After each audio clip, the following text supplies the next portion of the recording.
Looks like the Batman may have a whole lot of villainous trouble to deal with when The Dark Knight returns.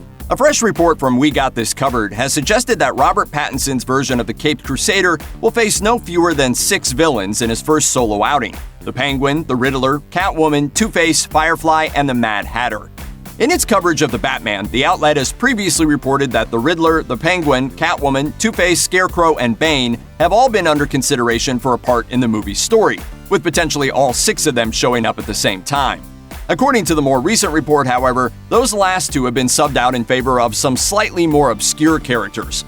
Before we go on, though, let's note that a lot can change behind the scenes during the development of a movie, especially this particular movie. Nothing is certain till it's certain, and any rumors swirling around this project ought to be taken with a bunch of grains of you-know-what. Could you pass the salt? Sure.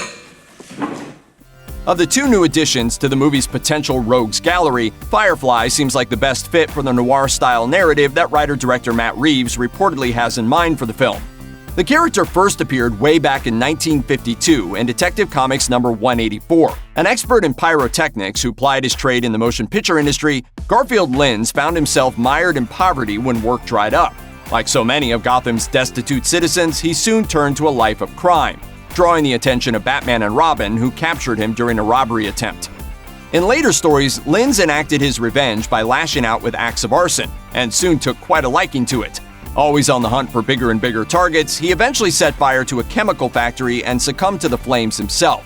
He survived the blaze, but was left covered in severe burns. Inexplicably, Lynns continued on with his new line of work, making himself a special fire-resistant suit and an array of new weapons before taking on the guise of the supervillain Firefly. According to We Got This Covered's report, an early production document indicates that Lynns' backstory will possibly be revised to make him a man in his 20s who grew up orphaned before embarking on a fiery rampage against the privileged people of Gotham, which could make for an interesting parallel with Batman's own backstory.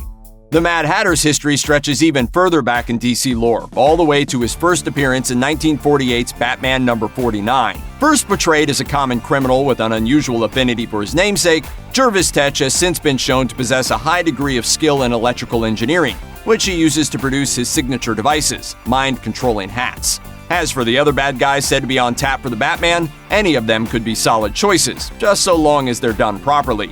The Penguin and the Riddler are 2 iconic villains whose previous big screen appearances tended toward the garish and comedic. And while Two-Face was certainly done justice by Aaron Eckhart's performance in The Dark Knight, many fans felt that the character was given too little screen time. As for Catwoman, well, whoever ends up taking that role has some mighty boots to fill. However it all shakes out, it's important to remember that none of this is confirmed, and those characters could easily be swapped out or cut altogether before the Batman's final shooting script is in place. After all, front-loading a film with 6 villains seems mighty ambitious, and it's not like superhero movies haven't struggled to juggle bad guys in the past. Where do all these guys come from?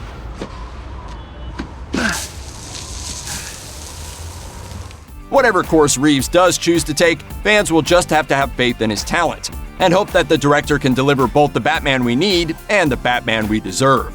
Check out one of our newest videos right here. Plus, even more Looper videos about your favorite comic book movies are coming soon. Subscribe to our YouTube channel and hit the bell so you don't miss a single one.